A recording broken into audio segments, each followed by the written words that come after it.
আহকচোন আজি মই দুপৰীয়া সাজত কি বনালোঁ আপোনালোককো অকণমান দেখুৱাই দিছোঁ। এইফালে কাঠআলুৱে পিচ ল'লোঁ, সৰু সৰু টুকুৰা কৰি কুকাৰত বহাই দিলোঁ।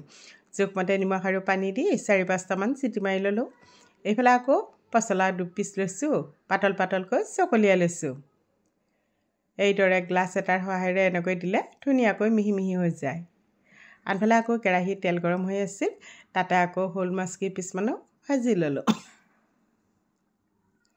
এইফালে আকৌ খুন্দনা এটাত আদা, নহৰু, কেঁচা জলকীয়া অকণমান নিমখ দিছোঁ, এইখিনিও খুন্দি লৈছোঁ। মাছ ভাজি ৰখি যোৱা তেলখিনি দিলোঁ, গোটা জিৰা, শুকান জলকীয়া, মিহিকৈ কাটি লোৱা পিঁয়াজ এটা অকণমান সময় ভাজি লৈছোঁ। এতিয়া তাত দিলোঁ আদা, নহৰু, কেঁচা জলকীয়াৰ পেষ্টখিনি। ৰঙচুৱাকৈ ভাজি ল'লোঁ, জোখমতে দিলোঁ হালধি। এতিয়া কাঠআলুখিনি বহাই দিলোঁ।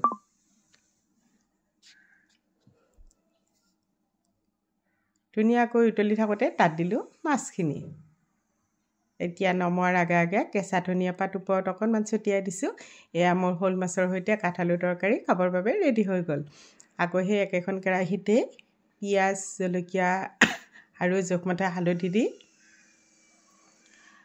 বুট আৰু লাওৰ বাকলিখিনিও বহাই দিলোঁ।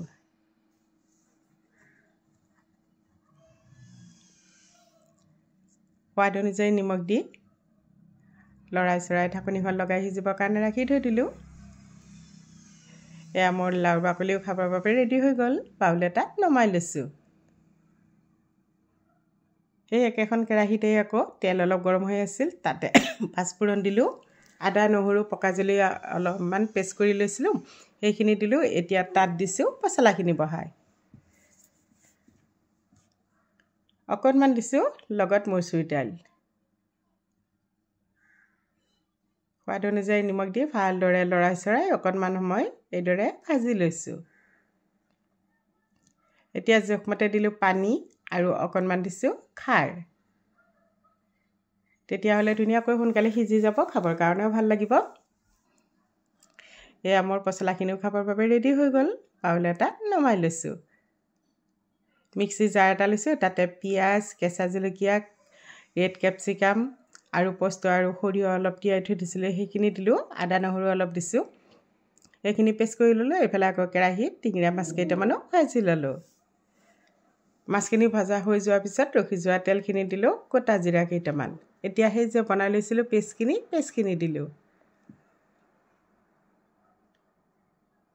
এইখিনি অকণমান ভাজি লৈছোঁ, যাতে যেতিয়ালৈকে তেল বিৰিঙি নাহে তেতিয়ালৈকে ভাজিছোঁ। মাজতে হালধি অলপ দি দিলোঁ, সোৱাদ অনুযায়ী নিমখ দিলোঁ আৰু তেল বিৰিঙি নহালৈকে এইখিনি ভাজি আছোঁ। এতিয়া মোৰ এইখিনি ভজা প্ৰায় হৈয়ে যাব। এতিয়া তাত দিছোঁ পানী। ধুনীয়াকৈ উতলি থাকোঁতে মাছকেইটা দিলোঁ। এয়া মোৰ তৰকাৰী খাবৰ বাবে ৰেডি হৈ গ'ল। এয়া দেখিছেনে কালাৰটো ইমান ধুনীয়া হৈছে। ভিডিঅ'টো যদি ভাল লাগিছে লাইক, কমেণ্ট, শ্বেয়াৰ কৰি দিব। আজিলৈ এৰিছোঁ, ধন্যবাদ।